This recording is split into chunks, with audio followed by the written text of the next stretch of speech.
अस्सलाम वालेकुम सर। जी वालेकुम सलाम। सर अपना ते अपने इलाके का तारफ ते करवाओ।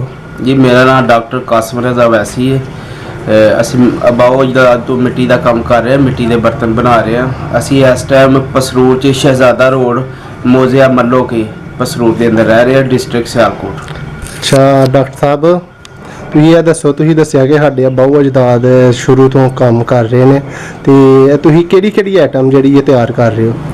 ਅਸੀਂ ਮਿੱਟੀ ਦੀ ਤਕਰੀਬਨ 150 ਦੇ ਕਰੀਬ ਆਈਟਮ ਤਿਆਰ ਕਰ ਰਹੇ ਹਾਂ ਅਸੀਂ, ਜਿਹਦੇ ਵਿੱਚ ਹਾਂਡੀਆਂ, ਕੁਨਾਲੀਆਂ, ਗਮਲੇ, ਜੱਗ, glass, dinner set, T set, water set और दीगर जितने भी बर्तन ने काफ़ी सादे और रोगन वो सारे ਅਸੀਂ ਤਿਆਰ ਕਰ ਰਹੇ ਹਾਂ। ਮਾਸ਼ਾਅੱਲਾ ਬੜੀ ਅੱਛੀ ਗੱਲ ਹੈ। ਅੱਛਾ ਡਾਕਟਰ ਸਾਹਿਬ ਇਹ ਦੱਸੋ, ਜਿਹੜੀ ਕਨਾਲੀਆਂ ਦੀ ਮਿੱਟੀ ਤੇ ਹਾਂਡੀ ਦੀ ਮਿੱਟੀ ਹੁੰਦੀ ਹੈ ਇੱਕ ਤਰ੍ਹਾਂ ਦੀ ਹੁੰਦੀ ਹੈ ਕਿ ਲਹਿਦਾ ਹੁੰਦੀ ਹੈ? ਨਹੀਂ, ਇਹ ਡਿਫਰੈਂਟ ਹੁੰਦੀ ਹੈ, ਇਹਦਾ ਫਰਕ ਹੁੰਦਾ। ਕਨਾਲੀ ਵਾਲੀ ਮਿੱਟੀ ਜਿਹੜੀ ਹੈ ਉਹਨੂੰ ਅਸੀਂ ਸੁਰਖ ਮਿੱਟੀ ਬੋਲਦੇ ਹਾਂ, ਜਿਹੜੀ ਹਾਂਡੀ ਵਾਲੀ ਮਿੱਟੀ ਹੈ ਉਹਨੂੰ ਅਸੀਂ ਕਾਲੀ ਮਿੱਟੀ ਬੋਲਦੇ ਹਾਂ।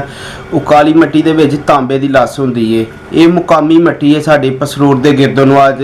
ਪਸਰੂਰ ਸ਼ੂਗਰ ਮਿਲ ਫੇਮਸ ਹੈ ਕਾਫੀ, ਉਹਦੇ ਗਿਰਦੋ ਨਵਾਜ਼ ਜਿਹੜੇ ਖੇਤ ਨੇ ਉੱਥੋਂ ਅਸੀਂ ਮੰਗਾਉਂਦੇ ਹਾਂ ਜਿਹੜੀ ਹਾਂਡੀ ਵਾਲੀ ਮਿੱਟੀ ਹੈ। ਅੱਛਾ ਮਾਸ਼ਾਅੱਲਾ। ਹਾਫਿਜ਼ ਸਾਹਿਬ ਇਹ ਦੱਸੋ ਕਿ ਸੁਣਿਆ ਇੱਕ ਟਾਈਮ ਹੀ ਪਸਰੂਰ ਦੀ ਹਾਂਡੀ ਬੜੀ ਮਸ਼ਹੂਰ ਸੀ ਤੇ ਇਹ ਵੀ ਕਿਹਾ ਜਾਂਦਾ ਸੀ ਕਿ ਬਜਰੀ ਵਾਲੀ ਹਾਂਡੀ ਹੈ, ਇਹ ਕੀ ਹਕੀਕਤ ਇਹਦੇ ਵਿੱਚ ਸਰ? ਅਸਲ ਉਹ ਬਜਰੀ ਤੇ ਨਹੀਂ ਲਫ਼ਜ਼ ਬਜਰੀ ਫੇਮਸ ਹੋ ਗਿਆ, ਲੇਕਿਨ ਬਜਰੀ ਜਿਹੜੀ ਹੈ ਨਾ ਉਹ ਮਿੱਟੀ 'ਚ ਨਹੀਂ ਇਸਤੇਮਾਲ ਹੁੰਦੀ, ਉਹ ਰੇਤ ਹੀ ਹੁੰਦੀ ਹੈ, ਮੋਟੀ ਰੇਤ ਹੁੰਦੀ ਹੈ, ਉਹ ਇਸਤੇਮਾਲ ਹੁੰਦੀ ਹੈ। ਜਿਹੜੀ ਸਾਡੇ ਡੇਕ ਗੁਜ਼ਰਦੀ ਹੈ ਪਸਰੂਰ ਦੇ ਕੋਲੋਂ, ਨਾਲਾ ਡੇਕ, ਉਹ ਬੇਸਿਕਲੀ ਆਉਂਦੀ ਹੈ ਇੰਡੀਆ 'ਚੋਂ। ਉਹਦੇ 'ਚ ਜਿਹੜੀ ਮੋਟੀ ਰੇਤ ਰੁੜ ਕੇ ਆਉਂਦੀ ਹੈ ਨਾ, ਜਦੋਂ ਹੜ੍ਹ ਵਗੈਰਾ ਆਉਂਦਾ, ਪਾਣੀ ਆਉਂਦਾ ਸਲਾਬ, ਤੇ ਉਹ ਅਸੀਂ ਇਸਤੇਮਾਲ ਕਰਦੇ ਹਾਂ ਮਿੱਟੀ ਦੇ ਵਿੱਚ। ਫਿਰ ਉਹ ਚੁੱਲ੍ਹੇ 'ਤੇ ਫਟਦੀ ਨਹੀਂ, ਉਹ ਹਾਂਡੀ ਕਾਮਯਾਬ ਰਹਿੰਦੀ ਹੈ। ਠੀਕ ਹੋ ਗਿਆ। ਅੱਛਾ ਹਾਫਿਜ਼ ਸਾਹਿਬ ਮਿੱਟੀ ਦੇ ਬਰਤਨਾਂ ਦੇ ਵਿੱਚ ਖਾਣ ਦੀ ਕੋਈ ਫਜ਼ੀਲਤ ਦੱਸੋ ਸਾਨੂੰ ਸਰ। ਮਿੱਟੀ ਦੇ ਆਪਣਾ ਮੈਂ ਫਜ਼ੀਲਤ ਕੀ ਦੱਸਣੀ ਹੈ? ਫਜ਼ੀਲਤ 1400 ਸਾਲ ਪਹਿਲਾਂ ਨਬੀ ਪਾਕ ਸੱਲੱਲਾਹੁ ਅਲੈहि ਵਸੱਲਮ ਦੱਸ ਗਏ ਨੇ ਕਿ ਇਹ ਮਿੱਟੀ ਦੇ ਬਰਤਨ 'ਚ ਖਾਣਾ ਸੁन्नत ਹੈ, ਇਹ 60 ਬਿਮਾਰੀਆਂ ਆਪਣੇ ਅੰਦਰ ਜਜ਼ਬ ਕਰਦੀ ਹੈ। ਹੁਣ ਅਸੀਂ ਲੋਕ ਮਤਲਬ ਆਪਣਾ ਅਸਲੀਅਤ ਛੱਡ ਗਏ ਆ, ਸਿਲਵਰ ਸਟੀਲ ਜੇ ਜਦੋਂ ਦਾ ਅਸੀਂ ਇਸਤੇਮਾਲ ਕਰ ਰਹੇ ਆ, ਸਾਡੇ ਅੰਦਰ ਬਲੱਡ ਕੈਂਸਰ ਦੀਗਰ ਨਈ ਬਿਮਾਰੀਆਂ ਪੈਦਾ ਹੋ ਗਈਆਂ ਨੇ। ਲੇਕਿਨ ਹੁਣ ਲੋਕ ਫਿਰ ਦੁਬਾਰਾ ਮਿੱਟੀ ਦੀ ਤਰਫ ਆ ਰਹੇ ਨੇ। ਹੁਣ ਇਸ ਟਾਈਮ ਕਾਫੀ ਇਹਦੀ ਡਿਮਾਂਡ ਆ ਰਹੀ ਹੈ ਮਿੱਟੀ ਦੇ ਬਰਤਨਾਂ ਦੀ। ਅੱਛਾ ਮਾਸ਼ਾਅੱਲਾ ਬੜੀਆਂ ਅੱਛੀਆਂ ਗੱਲਾਂ ਕਰ ਰਹੇ ਹੋ ਆਪ ਸਾਹਿਬ। ਅੱਛਾ ਇਹ ਦੱਸੋ ਡਾਕਟਰ ਸਾਹਿਬ ਸਾਨੂੰ, ਅਗਰ ਕੋਈ ਸਾਡਾ ਯਾਰ ਦੋਸਤ ਤੁਹਾਡੇ ਨਾਲ ਰਾਬਤਾ ਕਰਨਾ ਚਾਹੇ ਬਰਤਨਾਂ ਦੇ ਹਵਾਲੇ ਨਾਲ, ਤੁਸੀਂ ਹੋਲਸੇਲ ਤੇ ਆਨਲਾਈਨ ਅਗਰ ਉਹ ਤੁਹਾਨੂੰ ਪੈਸੇ ਪੇ ਕਰੇ ਤੇ ਉਹਨਾਂ ਨੂੰ ਮਾਲ ਭੇਜ ਦਿਓਗੇ? ਇਹ ਆਨਲਾਈਨ ਦਾ ਥੋੜਾ ਸਿਸਟਮ ਮੁਲਤਵੀ ਹੈ। ਇਹਦਾ ਕਾਰਗੋ ਸਰਵਿਸ ਜਿਹੜੀ ਹੈ ਨਾ, ਉਹ ਨਹੀਂ, ਬਰਤਨ ਨੇ ਟੁੱਟ ਜਾਂਦੇ ਨੇ।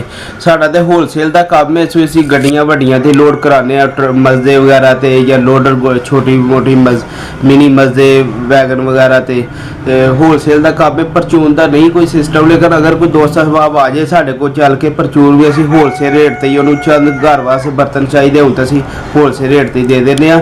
ਇਹਦੀ ਪੈਕਿੰਗ ਵਗੈਰਾ ਉਹ ਅਗਰ ਕੋਈ ਆ ਕੇ ਸਾਥੀ ਲੈ ਜੇ ਤੇ ਫਿਰ ਪਾਰਸਲ ਇਹ ਨਹੀਂ ਹੁੰਦਾ, ਟੁੱਟ ਜਾਂਦੇ ਨੇ ਬਰਤਨ। ਅੱਛਾ ਸਾਡੇ ਕੁਛ ਰਹਿਮਾਨੀ ਭਾਈ ਚਾਹੁੰਦੇ ਨੇ ਕਿ ਇਹਦਾ ਨਾਖਦਾ ਹੀ ਇਹ ਖਰੀਦੋ ਫਰੋਖਤ ਕਰੀਏ, ਉਹ ਕਹਿੰਦੇ ਨੇ ਚਲੋ ਵਾਫਰ ਮਿਕਦਾਰ ਤੇ ਹੀ ਸਾਨੂੰ ਕੋਈ ਭੇਜ ਦੇ, ਤੇ ਉਸ ਹਵਾਲੇ ਨਾਲ ਆਪਣਾ ਕੋਈ ਕਾਂਟੈਕਟ ਨੰਬਰ? ਜੀ ਉਹ ਕਾਂਟੈਕਟ ਨੰਬਰ ਹੈ ਮੇਰਾ 0321 7199 098।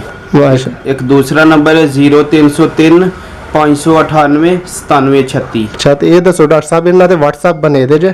0321 7199 098 ਇਸ ਨੰਬਰ ਤੇ WhatsApp ਬਣਿਆ ਹੈ। ਠੀਕ ਹੋ ਗਿਆ। ਅਗਰ ਕਿਸੇ ਸਾਡੇ ਦੋਸਤ ਨੂੰ ਕੋਈ ਇਨਫੋਰਮੇਸ਼ਨ ਚਾਹੀਦੀ ਹੋਏ ਜਾਂ ਤੁਹਾਡੇ ਨਾਲ ਰਾਬਤਾ ਕਰਨਾ ਚਾਹੀਦਾ ਹੋਏ, ਇਹ ਤਿੰਨਾਂ ਨੰਬਰਾਂ ਤੇ ਕਿਸੇ ਨੰਬਰ ਤੇ ਵੀ ਤੁਹਾਡੇ ਨਾਲ ਰਾਬਤਾ ਕਰ ਸਕਦਾ? ਜੀ ਹੋ ਸਕਦਾ, 24 ਘੰਟੇ ਆਨਲਾਈਨ ਰਹਿੰਦੇ ਨੰਬਰ ਹੈ। ਮਿਹਰਬਾਨੀ, WhatsApp ਤੇ ਤਸਵੀਰਾਂ ਭੇਜ ਦਿਆਂਗੇ ਅਸੀਂ, ਸੈਂਪਲ ਵਗੈਰਾ ਦੀਆਂ ਸਾਰੀਆਂ। ਠੀਕ ਹੈ, ਮਿਹਰਬਾਨੀ ਆਪ ਸਾਹਿਬ, ਥੈਂਕ ਯੂ, ਵਾਲੇਕੁਮ ਸਲਾਮ।